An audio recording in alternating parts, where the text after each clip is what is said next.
Zilja e asgumzhime e nxënësve s'dëgjohet tani pse është ditë mësimi.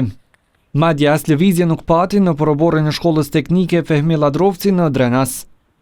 Është e martë e ora shënon 12. Në këtë kohë nxënësit do të duhej të ishin në orën e 4, megjithatë institucioni arsimor në komunën e Drenasit është i mbyllur.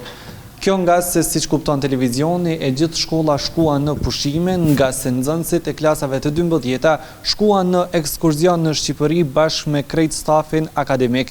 Si rrjedhoi pra nxënësit e kësaj shkolle të klasave të 10 dhe të 11 do të vazhdojnë pushimin derisa ata të kthehen. Dera e shkollës u hap tek pasi stafi teknik e pa prezencën e ekipit të ATV-s.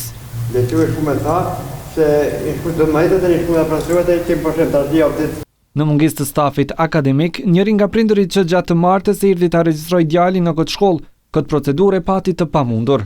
Kemi ardhur prej Gjermanisë dhe jam të regjistruar fëmijë këtu, po erdha këtu, më thanë deri një javën tjetër nuk punojmë. Çfarë nuk është në rregull. Shkojmë vetëm klasë të 12, të tjera do të më vazhdo.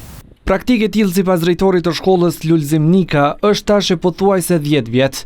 Megjithatë, në një bisedë telefonike, Nika tha se orët e humbura do të mbahen gjatë 5 të shtunave të ardhshme. Për këtë në dieni është edhe drejtoria e arsimit, derisa nuk e komentuan dokurinë e përsëritur ka herë, thanë se plan programi mësimor do të zhvillohet në ditë vikendi.